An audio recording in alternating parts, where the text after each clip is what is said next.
आज के समय में हमारे आसपास कई सारे और कई तरह तरह के यातायात के साधन मौजूद हैं, लेकिन एक समय हमारे भारत में ऐसा भी था जब हमारे भारत में यातायात के ज्यादा साधन नहीं हुआ करते थे। हम लोगों को कई मीलों का सफर पैदल ही तय करना पड़ता था और इस सफर में काफी दिनों का समय भी लग जाता था। लेकिन जैसे जैसे हमारा विकास होता चला गया, हमने यातायात के साधनों को डेवलप करना शुरू कर दिया। पहले के समय में भारत में किसी भी तरह की कोई मोटर गाड़ी मौजूद नहीं थी और लोग एक जगह से जाने के लिए सिर्फ बैलगाड़ी या घोड़े गाड़ी का ही इस्तेमाल किया करते थे। लेकिन कुछ समय के बाद ही वैज्ञानिकों ने इंजन का आविष्कार किया। इस आविष्कार के बाद हमारी एक बहुत बड़ी परेशानी दूर होने वाली थी, क्योंकि दिनों में तय होने वाला सफर अब घंटे में बदलने वाला था। क्योंकि इंजन के आविष्कार के बाद ही वैज्ञानिकों ने मोटर गाड़ियों और रेलगाड़ियों जैसे यातायात के साधन बनाए और आज के वक्त में तो हमारी टेक्नोलॉजी इतनी ज्यादा एडवांस है कि हमारे पास बुलेट ट्रेन से लेकर एयरप्लेन तक मौजूद है, जो हमारे महीनों के सफर को भी महज कुछ घंटे में ही पूरा कर देता है। लेकिन क्या आपको पता है, ये यातायात के साधन हमें काफी ज्यादा परेशानियां देखने के बाद ही मिले। साथ ही ये साधन हमारे भारत में किस तरह आए, ये भी हम आपको अपनी इस वीडियो में बताने वाले हैं। भारत की पहली ट्रेन किस तरह भारत आई और क्या है हमारी ट्रेन का इतिहास। हालांकि भारत में पहली ट्रेन अंग्रेजों द्वारा ही लाई गई थी। जिस समय पहली बार ट्रेन आई उस वक्त पूरे भारत के ऊपर अंग्रेजों का ही राज था। लेकिन अंग्रेज ये ट्रेन यहाँ हम भारतवासियों के सुख सुविधा के लिए नहीं लाए थे, बल्कि सामान को एक जगह से दूसरी जगह ले जाने के लिए लाए थे। भारत में सबसे पहली रेल साल 1832 में आई थी और इस ट्रेन को लाने का प्रस्ताव सबसे पहले मद्रास में पास किया गया था। इस ट्रेन को चलाने के लिए भारत में रेल नेटवर्क बिछाया गया। इस काम को करने में पूरे 5 साल का समय लगा और फिर 5 साल के बाद साल 1837 में पहली रेल भारत के अंदर चली, जो कि सिर्फ एक मालगाड़ी थी। इस मालगाड़ी का नाम रेड हिल रेलवे रखा गया। ये मालगाड़ी मद्रास में रेड हिल से चेन्नई के चिंता द्रिपेट ब्रिज पर चली थी। इस ट्रेन के अंदर जो इंजन लगाया गया था वो एक रोटरी स्टीम लोकोमोटिव इंजन था। जिन इंजीनियर्स ने इस इंजन को बनाया था उनके नाम आर्थर कॉटन और विलियम एवरी थे। उस समय में ये ट्रेन ज्यादातर ग्रेनाइट पत्थर को एक जगह से दूसरी जगह लाने में यूज की जाती थी। इस ट्रेन के भारत आने से अंग्रेजों को काफी ज्यादा आसानियां मिल चुकी थी। धीरे धीरे करके पूरे भारत में ही रेल की जरूरत महसूस होने लगी और साल 1840 तक भारत के हर क्षेत्र से रेल का प्रस्ताव आने लगा। और इसके बाद साल 1845 में जब गोदावरी नदी के ऊपर डैम कंस्ट्रक्शन का काम करने का निर्णय लिया गया, तब इस काम के लिए स्टोन की जरूरत पड़ने वाली थी और इन स्टोन्स की सप्लाई के लिए एक बार फिर से इंजीनियर आर्थर कॉटन के द्वारा राजामुंद्री में गोदावरी डैम कंस्ट्रक्शन रेलवे का निर्माण किया गया था। और फिर इसके बाद 8 मई साल 1845 को मद्रास रेलवे की स्थापना की गई और इसी साल में ईस्ट इंडिया कंपनी रेलवे की भी स्थापना हुई। और फिर इसके 4 साल बाद 1 अगस्त 1849 के दिन संसद के इस अधिनियम के द्वारा ग्रेट इंडिया पेनिनसुला रेलवे की स्थापना की गई थी और इसका मुख्यालय मुंबई के पोरबंदर में बनाया गया। इस अधिनियम में यह तय किया गया कि भारत के अंदर इस रेलवे नेटवर्क को बनाने के लिए मुफ्त में जगह दी जाएगी, लेकिन इसके बदले में भारतवासियों को इस रेल का 5% मुनाफा इस रेलवे को बनाने वाली अंग्रेजी कंपनी को देना होगा। इसके बाद साल 1850 में मुंबई से ठाणे तक और हावड़ा से रानीगंज तक रेलवे लाइन बिछाने का काम शुरू किया गया। ये काम द ग्रेट रेलवे कंपनी द्वारा किया जा रहा था। और फिर इसके बाद सोनाली नदी के ऊपर भी एक रेलवे लाइन बिछाई गई। ये रेलवे लाइन साल 1851 में बिछाई गई। ये रेल एक्वेडक्ट निर्माण के कंस्ट्रक्शन पदार्थ के सप्लाई के लिए बनाई गई थी और इस रेल को रुड़की में रहने वाले एक ब्रिटिश इंजीनियर ने बनाया था, जिनका नाम प्रोबी थॉमस क्वालिटी था। इस रेलवे का नाम सोनाली एक्वेडक्ट रेलवे रखा गया। इसके बाद साल 1852 में मद्रास गारंटी रेलवे कंपनी की स्थापना हुई। इसके बाद भारत में पहला locomotive Thomas brand gauge locomotive Bharat में लाया गया। इस वक्त तक मुंबई से ठाणे तक पूरी रेल लाइन बिछ चुकी थी।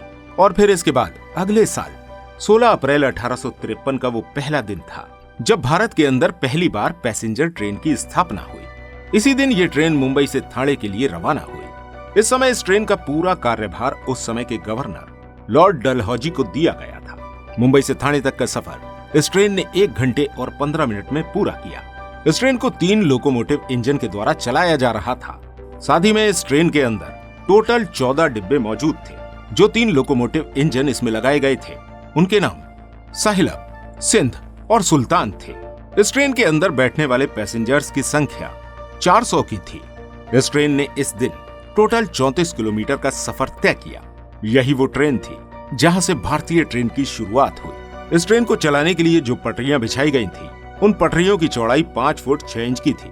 और तब से लेकर आज तक भारत में जितनी भी रेलवे लाइन बिछाई गई है, उन सभी की पटरियों की चौड़ाई इतनी ही रखी जाती है। साल 1854 में ये रेलवे ट्रैक जो मुंबई से ठाणे तक जाता था, इसे बढ़ाकर कल्याण तक कर दिया गया। फिर धीरे धीरे करके भारत के अंदर लोगों की जरूरत के हिसाब से पैसेंजर गाड़ियों को बढ़ाया जा रहा था। इसके बाद ईस्ट इंडिया कंपनी ने एक टॉय ट्रेन की स्थापना की। ये समय था साल 1855 का। इस ट्रेन का नाम फेरी क्वीन रखा गया। इस ट्रेन के अंदर जो स्टीम इंजन लगाया गया था, वो दुनिया का सबसे पुराना स्टीम इंजन था। ये स्टीम इंजन ब्रिटेन की एक कंपनी डिक्सन के द्वारा बनाया गया था। फिर साल 1856 में दक्षिण भारत में भी पहली पैसेंजर ट्रेन की स्थापना की गई। ये ट्रेन मद्रास के वेएसआर पेडी और वालाजाह रोड आरकोट के बीच चलाई गई। इस ट्रेन का निर्माण और संचालन दोनों ही मद्रास रेलवे के द्वारा किया गया था।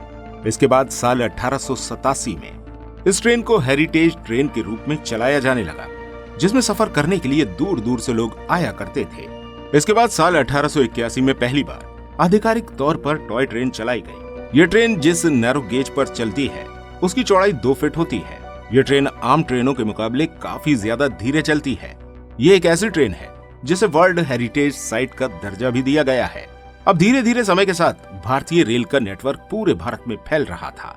धीरे धीरे करके पैसेंजर ट्रेन अब पूरे भारत में ही चलने लगी थी। इस वक्त इन ट्रेनों के अंदर लाइट और टॉयलेट की व्यवस्था नहीं होती थी।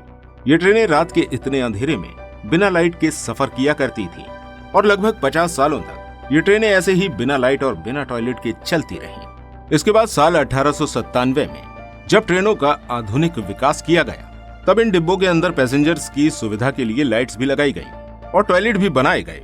लेकिन ये फैसिलिटी सिर्फ फर्स्ट क्लास के डिब्बों में ही मौजूद थी। यही वो पहला साल था जब ट्रेन में पहली बार लाइट और टॉयलेट का निर्माण किया गया था। इसके बाद साल 1909 में ये फैसिलिटी आम डिब्बों को भी दी जाने लगी। अभी तक इन ट्रेनों के अंदर सिर्फ बल्ब ही लगाए जाते थे, लेकिन फिर जोधपुर में ट्रेन के अंदर स्टैंडर्ड लाइट्स लगाई गई। ये समय था साल 1902 का।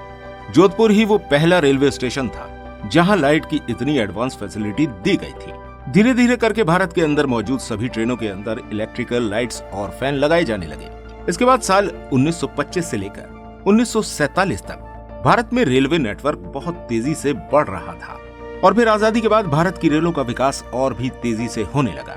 और आज के समय में हमारे भारत का रेल नेटवर्क दुनिया का चौथा सबसे बड़ा रेल नेटवर्क है और ये एशिया का पहला सबसे बड़ा रेल नेटवर्क है। हमारे भारत में रेलवे लाइन 66,000 किलोमीटर तक फैली हुई है और हमारे भारत के अंदर 21,000 से भी ज्यादा पैसेंजर्स और गुड्स ट्रेनें मौजूद हैं। और इन ट्रेन के अंदर चलने वाले यात्रियों की संख्या 24 करोड़ के लगभग है। यानी कि एक दिन में भारत के अंदर 24 करोड़ के लगभग लोग ट्रेनों से सफर करते हैं। भारतीय रेलवे हमारे देश में सबसे ज्यादा नौकरियां देने वाला विभाग है। भारत का रेलवे नौकरियां देने के मामले में दुनिया के 8वें नंबर पर आता है। भारतीय रेलवे के अंदर 15 लाख के करीब वर्कर्स वर्क करते हैं। हर साल हजारों की तादाद में यहाँ लोगों के लिए नौकरियां निकलती हैं। तो दोस्तों, ये था हमारे भारतीय रेलवे का इतिहास। उम्मीद करते हैं आपको ये वीडियो बहुत अच्छी लगी होगी। अगर आपको ये वीडियो पसंद आई है तो इस वीडियो को लाइक और शेयर जरूर कीजिएगा और ऐसी ही और वीडियोस देखने के लिए हमारे चैनल को सब्सक्राइब करना बिल्कुल मत भूलिएगा। मिलते हैं आपसे अगली वीडियो में। Good bye.